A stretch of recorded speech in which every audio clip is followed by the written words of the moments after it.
So hello hi everyone, welcome back to my YouTube channel. हमारे YouTube channel पे आपका स्वागत है। मैं आ चुका हूँ न्यू रिएक्शन वीडियो के साथ। आज का वीडियो बहुत ही धमाकेदार होने वाला है। जो अभी अभी सॉन्ग आया है सुबह सुबह दबंग स्टार खेसारी लाल का होली सॉन्ग, जो सॉन्ग है देवरा डाले दलानी में, तो बहुत ही ज़बरदस्त सॉन्ग है। तो मैं उस पर रिएक्शन देने वाला हूँ। मैं हूँ विकास मौर्य। तो चलिए हम वीडियो को स्टार्ट करते हैं। अगर ये वीडियो हमारा पसंद आएगा तो हमारे चैनल को लाल वाला बटन दबा के सब्सक्राइब कीजिए और वीडियो को लाइक कीजिए। कमेंट में ज़रूर बताना कि हमारा वीडियो कैसा लगा। तो जिस वीडियो पर रिएक्शन करवाना है कमेंट में ज़रूर लिखें, हम उस पर रिएक्शन कर देंगे। चलिए अभी हम वीडियो को स्टार्ट करते हैं, देख लेते हैं दबंग स्टार का थोड़ा जलवा। चलिए हम वीडियो को स्टार्ट करते हैं। Let's go.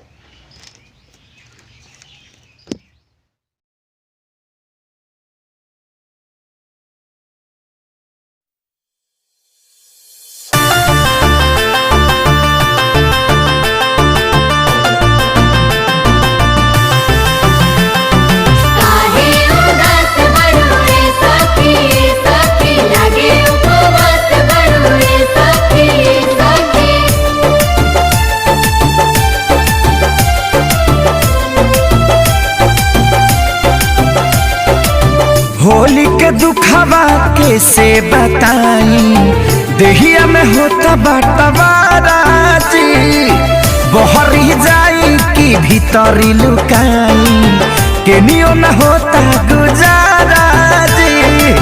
माई रे माई ना छोड़ो सदुन भाई, चोली रंगा गइल पानी में, हमर सैया जी डालस बनानी में, छोटका देवरा हो छोटका देवरा दलानी में, हमर सैया जी डालस बनानी में, छोटका देवरा दलानी में। साहिजा गए साथी साहिजा, होली भटवरे साहिजा।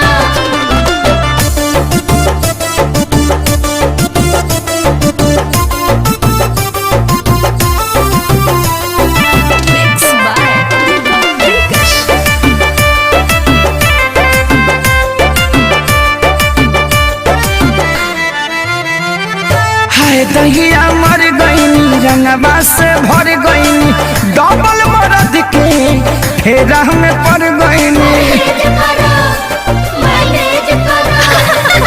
हाय दहिया मर गईनी, रंगवा से भर गईनी, डबल मरद के फेरा में पड़ गईनी। हाथ गईल साया भरे न पाया, दाग लगा देले बड़े साजवानी में, हमर सैया जी डालस बनानी में, छोटका देवरा छोटका देवरा दलानी में, हमर सैया जी डालस बनानी में, छोटका देवरा दलानी में।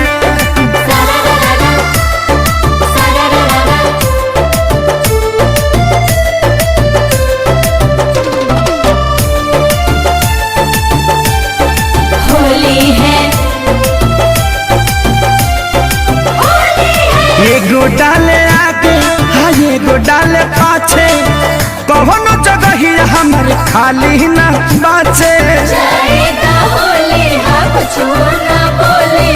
एगो डाले आगे एगो डाले पाछे, कौनो जगह ही हमर खाली न बाचे। माने न पावन कहीं न जावन, खेसरिया के चलते बानी हानि में, हमर सैया जी डालस बनानी में, छोटका देवरा हो छोटका देवरा डालेला बानी में, हमर सैया जी डालस बनानी में, छोटका देवरा दलानी में। छोड़ दो ससुरावा, नहीं हरवे ठीक बा। अगर ये वीडियो हमारा पसंद आया है तो फटाफट हमारे चैनल को लाल वाला बटन दबाइए और सब्सक्राइब कीजिए, और मिलते हैं नेक्स्ट वीडियो में, और वीडियो को लाइक कीजिए। चलते नमस्कार, प्रणाम।